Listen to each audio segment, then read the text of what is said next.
103,8 FM Bintang 9 Pekalongan, inspirasi tanpa batas. Selamat siang mitra kerja. Loh kok mitra kerja? Familiana dong. Tuh kan baru masuk salah sebut gegara di depan saya ini udah ada dokter cantik loh yang sudah menemani saya. Selamat siang dokter, assalamualaikum. Waalaikumsalam, selamat siang Mbak. Wah, dokter Risma ya, Betul. dari RS Anugerah Pekalongan. Apa kabar hari ini? Sehat ya? Alhamdulillah baik. Baik, mungkin bisa maju sedikit ke depan iya. mic karena tidak begitu terdengar jelas suaranya. Nah, boleh dipasin mungkin dikatasin atau di ke bawah. Senyamannya aja. Iya. Okay. Nah, Dokter Risma sudah hadir di sini ya. Terima kasih sekali sudah meluangkan waktunya untuk hadir di Familia.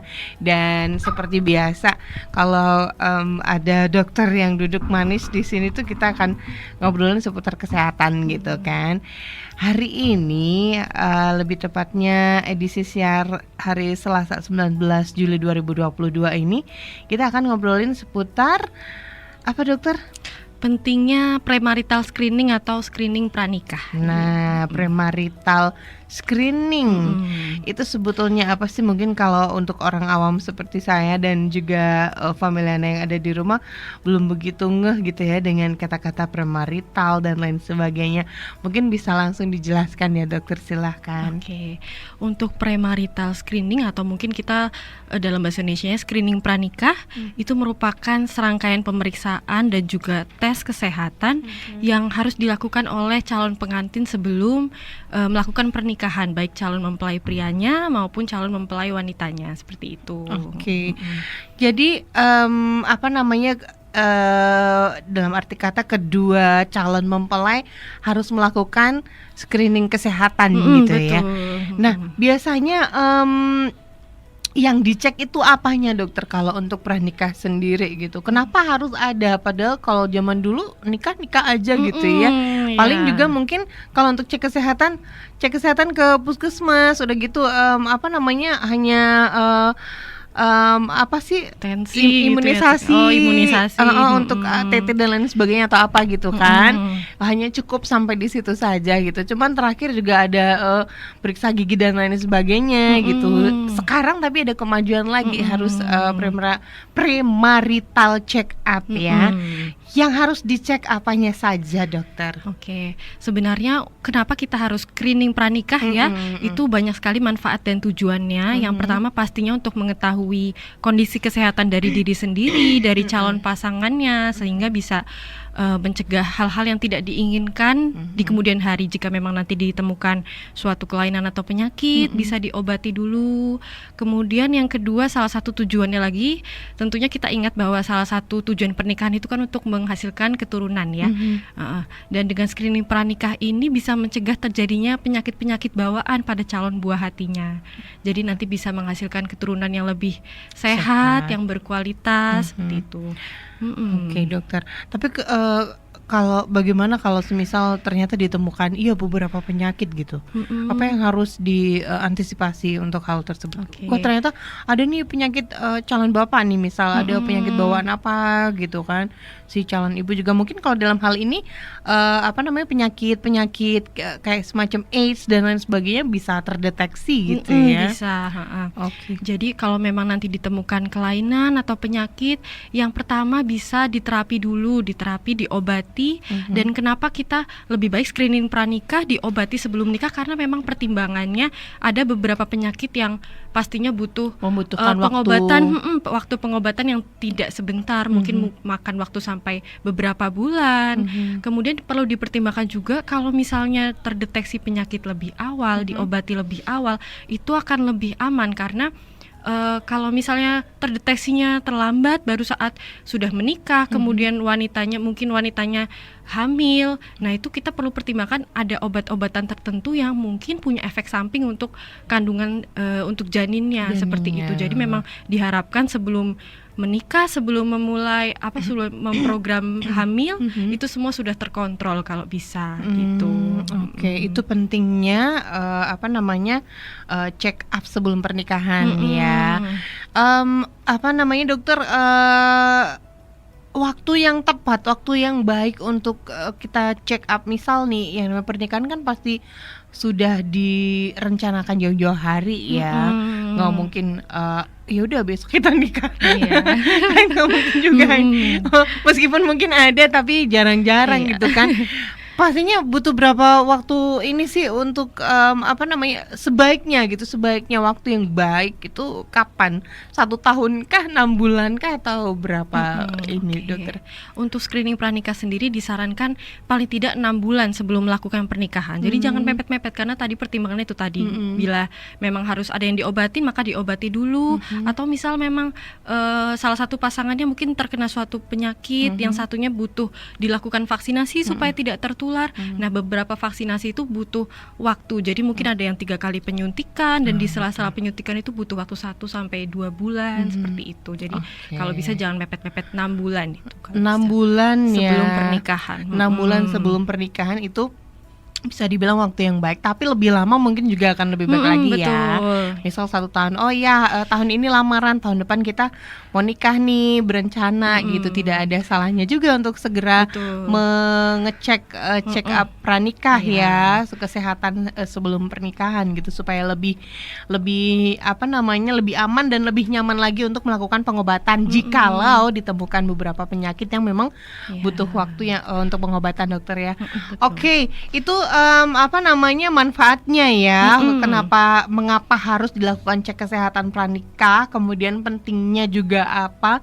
Karena supaya untuk paling tidak mengidentifikasi masalah kesehatan dan juga resiko terhadap diri sendiri ya. Apalagi kita sebagai seorang perempuan yang nantinya bakal menjadi wadah bayi gitu kan. yang nantinya bakal jadi tempat berteduhnya si janin ini gitu kan. Harus sehat dan juga harus menerima sesuatu yang sehat juga. Betul. Ya dokter ya.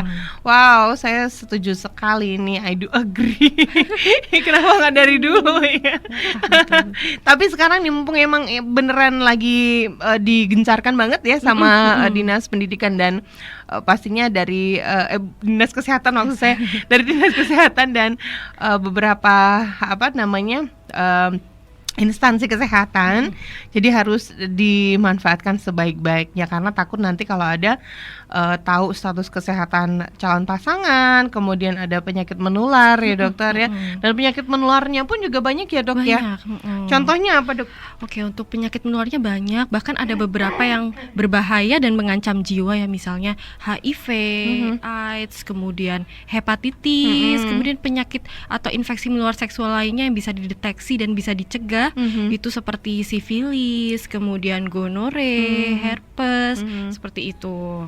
Oke. Kemudian penyakit-penyakit yang berhubungan dengan genetik juga ya dokter ya.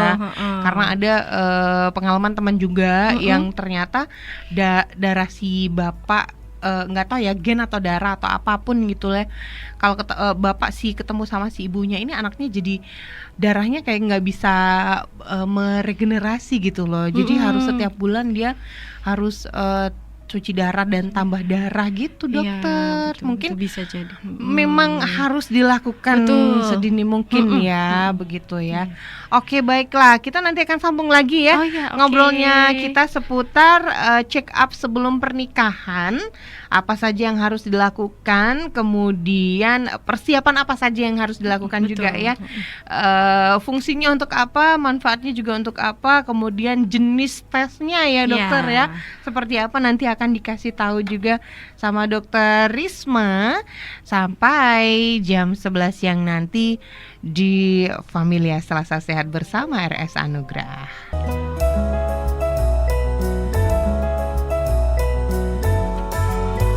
103,8 FM Bintang 9 Pekalongan, inspirasi tanpa batas. Kembali lagi saya bersama dengan Dr. Risma ya, dari RS Anugrah. Dan kita masih sekali lagi mengingatkan Anda, kita masih ngobrolin tentang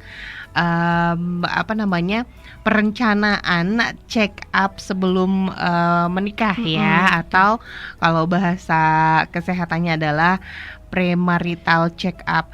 Kalau tadi sudah dijelaskan beberapa ya dokter ya tentang apa itu premarital check up, kemudian mengapa harus cek kesehatan sebelum menikah juga sudah sedikit banyak dijelaskan. Sebelum kita ke tesnya itu apa aja jenis-jenis tesnya apa saja yang harus dilakukan oleh calon pengantin. Sebelum itu saya pengen ingetin dulu untuk warga Familia, silahkan Anda bisa bertanya seputar yang sedang kita obrolkan kali ini ya, seputar check up sebelum pernikahan, gunanya untuk apa, kemudian jenisnya apa, atau apapun yang ingin Anda tanyakan, silahkan kirimkan saja pesan Anda melalui WhatsApp 081569000597. Nah, terima kasih. Di sini sudah ada beberapa pesan, tapi belum kita mau bahas dulu. Saya mau tanya dulu seputar jenis-jenis tes yang harus dilakukan, dokter. Silahkan penjelasannya. Untuk beberapa tahapan dari screening pranikah ini, yang pertama pastinya pemeriksaan dulu ya oleh dokter. Nah, sebelum dilakukan pemeriksaan biasanya kita lakukan anamnesis dulu. Anamnesis itu kayak mengajukan beberapa pertanyaan untuk calon pengantinnya, mulai dari riwayat kesehatan terdahulunya, kemudian riwayat kesehatan keluarganya, karena ini juga berfungsi untuk mengetahui adanya resiko penyakit bawaan. Kemudian setelah dilakukan anamnesis bisa dilakukan pemeriksaan tanda-tanda vital, salah satunya tekanan darah. Nah, ini juga penting. Salah satunya yaitu kalau misalnya ada riwayat tekanan darah tinggi, terutama bagi calon mempelai perempuannya, ini harus lebih hati-hati. Karena tekanan darah tinggi ketika nanti perempuannya ini sudah menikah, kemudian hamil, tekanan darah tinggi pada ibu hamil tuh jadi salah satu kegawat daruratan dalam bidang obstetri atau kandungan. Kayak gitu. Jadi ini juga penting. Kemudian setelah dilakukan pemeriksaan tanda vital, dilakukan pemeriksaan secara menyeluruh. Seperti itu baru yang pertama ya, dari pemeriksaan fisik lengkap. Kemudian yang kedua, dilakukan beberapa pemeriksaan laboratorium. Itu bisa dari darahnya atau dari urinnya. Untuk darahnya sendiri, yang pertama yang bisa dicek dari darahnya golongan darah. Ini juga penting karena kemudian setelah dilakukan pemeriksaan golongan darah ini perlu diedukasi kepada calon mempelainya, jangan sampai di kemudian hari ketika calon mempelainya ini golongan darahnya berbeda, kemudian anaknya berbeda, muncul kesalahpahaman. Ini harus diedukasi dari awal. Gitu? Betul, kayak gitu. Berani nggak tes ini ya DNA gitu? Seperti itu penting, harus diedukasi sejak awal. Betul, karena memang bisa saja terjadi beda golongan darah akhirnya atau bagaimana? Betul, bisa jadi kayak gitu. Ada ininya sendiri. Jadi perlu diedukasi sejak awal.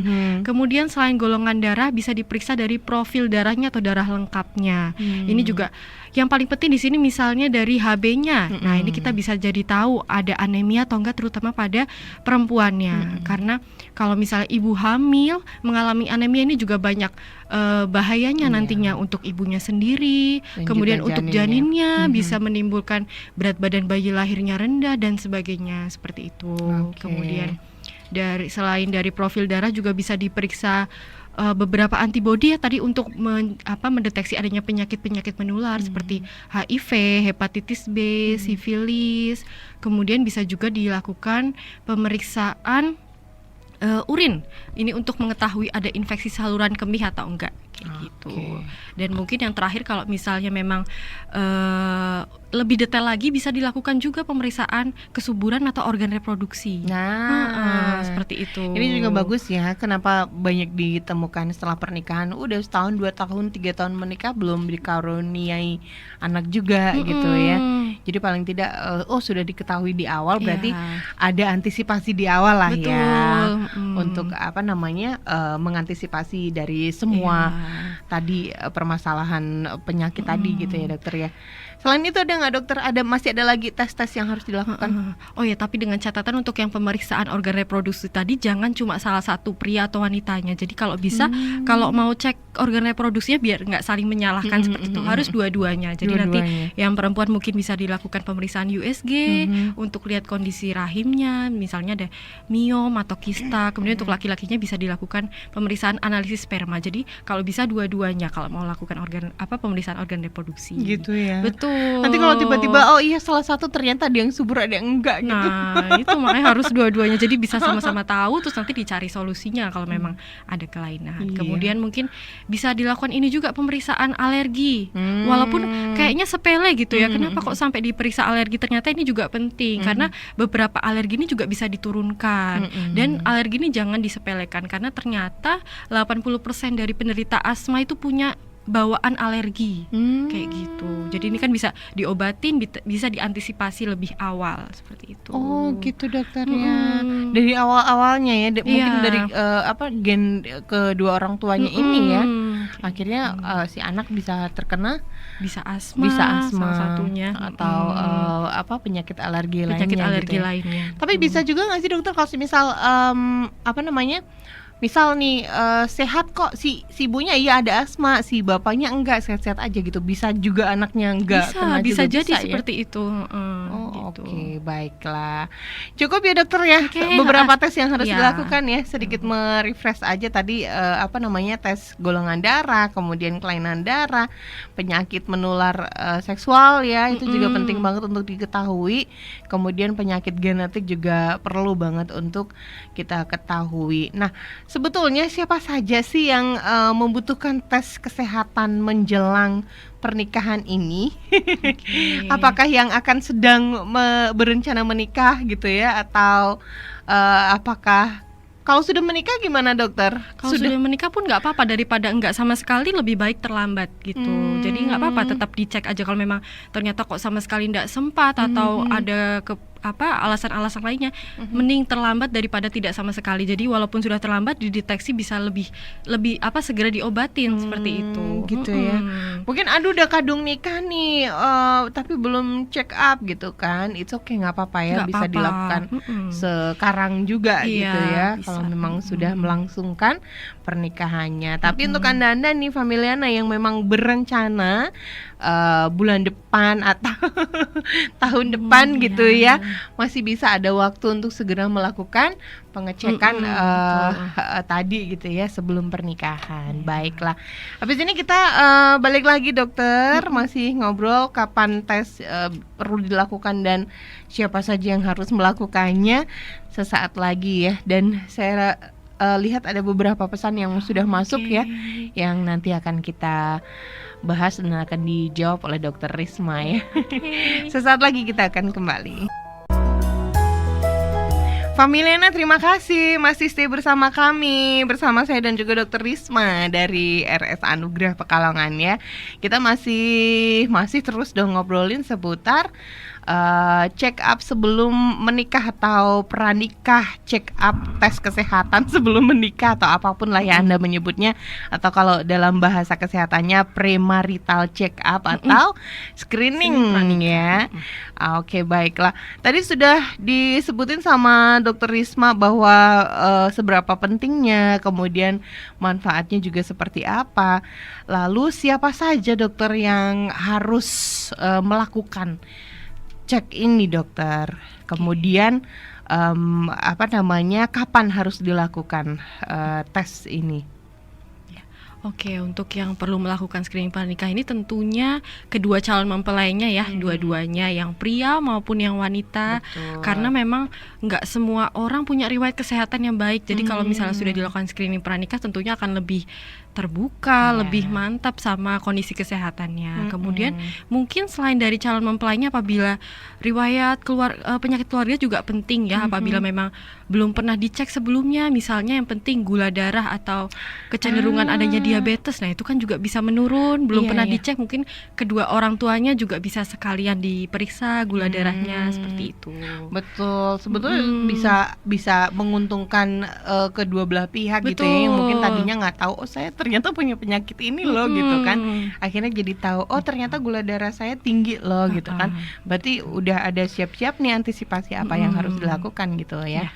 Oke, berarti yang harus melakukan tes adalah kedua belah pihak, baik calon mempelai wanita ataupun calon mempelai pria gitu ya. Betul. Kemudian kapan tes ini harus dilakukan dokter? Jadi untuk screening pranikah ini lebih baik dilakukan jauh-jauh hari atau 6 bulan ditahan sebelum pernikahan ya, karena tadi pertimbangannya mungkin perlu pengobatan dalam waktu yang tidak sebentar, atau mungkin perlu diberikan imunisasi juga tadi yang perlu berjarak dan butuh waktu beberapa bulan seperti itu. Oke, jadi begitu ya. Pentingnya melakukan tes sebelum pernikahan. Baik, di sini sudah ada satu pesan yang sudah dikirimkan oleh warga Familia, dokter. Mungkin bisa dijawab ya. Dari Mas Bowo yang ada di Comal. Selamat pagi dokter, saya ingin konsultasi tentang program hamil dokter. Jadi begini, waktu dan cara yang tepat untuk program hamil itu kapan? Kemudian yang kedua, saya juga ingin berkonsultasi langsung ke RS Anugrah untuk poli kandungan sendiri buka setiap hari apa. Kemudian bisa nggak ya kalau menggunakan BPJS BPJS yang mandiri gitu ya. Silakan mungkin bisa dijawab dokter. Ya.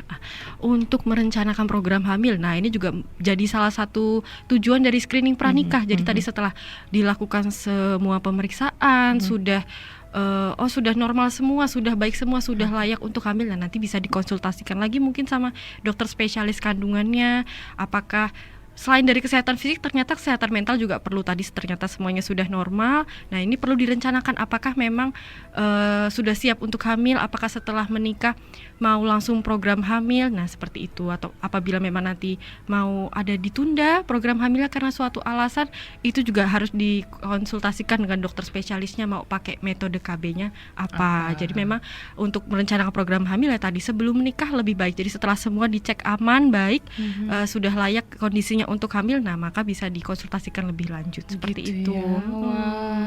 Sebetulnya bisa bikin lebih tenang ya. Kalau kita sudah melakukan screening pranikah ini gitu ya, karena kita bisa tahu banyak hal yang mungkin nanti bakal jadi kejutan setelah pernikahan, kejutan dalam tanda kutip ya, kejutan yang nggak ngenakin gitu kan. Sebetulnya iya, bagus juga nih programnya ya. Kemudian sebelum ke informasi seputar di RS Anugrah bisa enggak gitu ya, konsultasi langsung ke RS Anugrah kira-kira kapan di poli kandungan nih? Kalau poli kandungan tentunya ada ya setiap hari. Setiap hari. Terutama ya pastinya hari Minggu atau hari libur ya gitu. Jadi dokternya juga nanti bisa pilih karena di sana banyak dokter-dokter kandungan yang tentunya berkompeten, yang hebat gitu. Jadi bisa untuk langsung datang aja ke RS Anugrah ya Mas Bowo ya. Mungkin diajak sama istrinya sekalian gitu ya, untuk bisa ketemu atau tanya-tanya dulu di sana. Wah, kira-kira cocoknya mau milih dokter siapa gitu, karena banyak banget dokter objin di RS Anugrah ya. Cocoknya sama siapa Anda bisa pilih langsung ke sana. Kemudian untuk bisa menggunakan BPJS mandiri atau tidak bisa dikonsultasikan langsung saja. Jadi bisa langsung ke RS Anugrah ya. Oke, baiklah, sudah terjawab Mas Bowo. Nah, ini saya juga ada pertanyaan. Di RS Anugrah sendiri bisa nggak melakukan screening pranikah ini? Oke, untuk di RS Anugrah bisa sekali untuk lakukan screening pranikah ini. Bahkan sudah ada paketnya, paket untuk yang calon mempelai wanita dan paket untuk calon mempelai prianya, seperti itu. Mau dilakukan sesuai isi paketnya boleh, atau misalnya nanti sesuai kebutuhan juga bisa, seperti itu. Disesuaikan dengan kebutuhan dan dana Anda ya. Karena ada juga total berapa kira-kira dokter mungkin bisa dikasih? Oke, untuk paket yang lengkap, paket lengkap untuk calon mempelai wanita itu berkisar di harga 2 juta atau sampai 2.500.000. Kemudian untuk yang calon mempelai prianya berkisar antara 600.000. Itu sudah semua ya? Itu sudah paket lengkap. Sudah paket lengkap ya. Betul. Kalau dengan konsultasi dokter juga. Nah, jadi lebih murah. Kalau yang laki-laki lebih murah, mending pilih paket lengkap aja deh. Betul. Kalau yang perempuan juga, tapi kenapa lebih mahal? Karena memang ada banyak sekali yang harus dilakukan gitu ya. Untuk tes screeningnya pun juga lebih banyak yang dilakukan ke calon mempelai wanita atau calon ibu gitu ya, nantinya bakal hamil dan lain sebagainya. Jadi kenapa lebih mahal, seperti itu alasannya. Tapi silakan sekali lagi bisa disesuaikan dengan budget Anda dan disesuaikan dengan kebutuhan Anda. Kira-kira saya butuhnya ini dulu dokter, supaya setelah menikah saya tenang, kemudian bisa melanjutkan ibadahnya sebagai seorang istri dan calon ibu gitu ya, supaya nanti bisa menghasilkan anak-anak generasi penerus yang sehat dan cerdas. Itu harapan semua orang tentu saja. Baik dokter, terima kasih sudah hadir di Familia dan BSP Radio ya. Kita sudah ngobrol banyak, kenapa tidak dari dulu ya ada model seperti ini. Kalau dulu memang zaman dulu ada sih sebetulnya cek kesehatan sebelum menikah, dan ada imunisasi TT dan lain sebagainya. Kalau saya nggak lupa ingat ya karena sudah berapa tahun gitu menikah. Pura-pura tua ya. Pura-pura tua. Ya sudah, kalau begitu terima kasih untuk kebersamaannya. Sama-sama. Ya, saya juga mau pamit dari ruang dengar Anda. Oh enggak, abis ini masih temani Anda di break time session. Kita jumpa lagi next time ya. Kapan-kapan ya bisa ngobrol lagi bareng bersama RS Anugrah tentu saja. Kira dan juga Dr. Risma pamit dari Familia. Selasa sehat. Wassalamualaikum warahmatullahi wabarakatuh. See ya.